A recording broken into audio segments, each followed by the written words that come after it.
As president, Andrew Jackson worked passionately to fulfill the needs of the common man.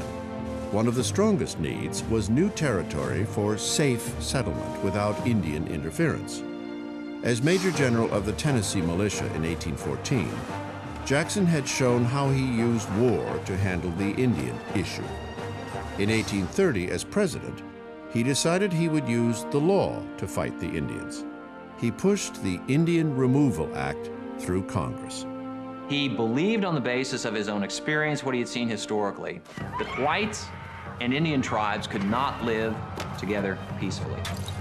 And he made it his position from the time he became president to encourage, ultimately to force, the Indian tribes that remained as tribes in the eastern part of the United States to move from the eastern part of the United States across the Mississippi to the unorganized territories west of the Mississippi. The Indian Removal Act effectively nullified all earlier treaties granting tribes control of land as sovereign nations. Cherokee warriors who fought alongside Jackson in Georgia felt betrayed by the man they called Jaksashulaharjo, or Jackson, old and fierce. I read an account written by a Cherokee soldier who was with Andrew Jackson at the Battle of Horseshoe Bend. That Cherokee rifleman said, had he known in 1814 what Andrew Jackson was going to do to the Cherokee Nation, he would have shot him in the field that day. The U.S. Supreme Court, under Chief Justice John Marshall, sided with the Cherokees, declaring the Removal Act unconstitutional. Jackson is reported to have said, in response to the 1832 decision, Justice Marshall has delivered his opinion, now let him enforce it. Jackson believed that as president, he had the right and the responsibility to interpret the Constitution as he saw fit. Jackson was not the first president to favor Indian removal. Jefferson, Madison, Monroe, and Adams all tried to persuade Indians to move west, but they never forced the issue. Jackson is thought by some to have had intensely personal motivations. There were some people who said that the mother had a great hatred for the Indians because some members of the family had been killed, and that hatred she was able to communicate to her son. That's the enemy. Be careful. They're savages. Andrew Jackson hated Indians. He hated them from early on, and he used that issue and his aggressiveness toward Native people to further his own career and to eventually become president because of it. Jackson hoped that Indians might peacefully oblige his wishes and move west voluntarily. When that didn't happen, he sent out federal agents to deliver a blunt message. Indians must obey state law or leave. Obeying state law meant they had to pay state taxes and serve in the state militia, even fighting other Indians if called upon. If the tribes believed they could stay on their land because of prior treaties, they were wrong. You look at their treaties, every treaty is signed by these agents and somebody that was an interpreter. And then, of course, if the United States didn't like the treaty, they just disregarded it. Faced with overwhelming force if they resisted, the tribes slowly began to move west. First to leave were Choctaws from Mississippi, forced along by Army soldiers. During a bitter cold winter of 1831, the great-great-great-grandmother of University of Nebraska professor Donna Akers walked 500 miles with her 4 small children. 3 died when a tree struck by lightning fell on them while they slept at night. The next morning, the soldiers came back and said that all the people had to start on down the trail.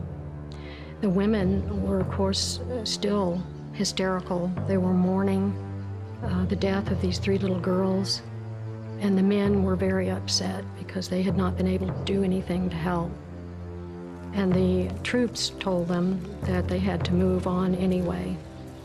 So instead of being able to decently perform the rituals of the dead, they had to bury their bodies in shallow graves along the trail and go on. By the end of the decade, 80,000 Indians would move, and 10,000 would die in what collectively became known as the Trail of Tears. Many of them died actually before they even got started on the Trail of Tears because they were in these concentration camps exposed to the weather and crowded together in extremely unsanitary conditions with very little food. Last to leave by force were the Cherokees. Many were held in prison camps before being made to walk the journey in shackles. Let's go. I think some of them still thought they had a deal. I think some of them still thought he's going to honor what he told me. Now, when they felt bad, I'm assuming that was when the bayonet was at their back and they were being marched to that concentration camp prior to being sent out to Oklahoma. And that's what happened to them. Double-crossed. Double-crossed.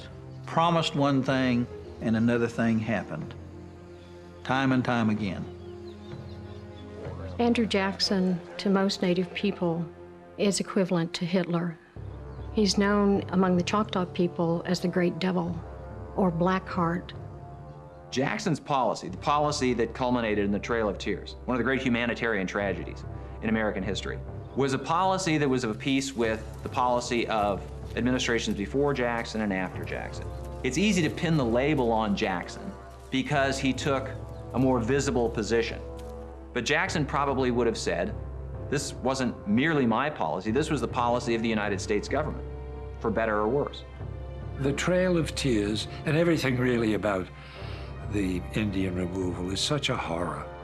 When I went to school, a long time ago in grade school and high school, and we studied American history, there was hardly any notice of Indians.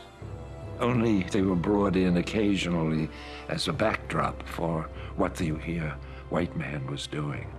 But now, today, with a renewed interest in all of the people who make up this country, we have found that we have done some terrible things to them.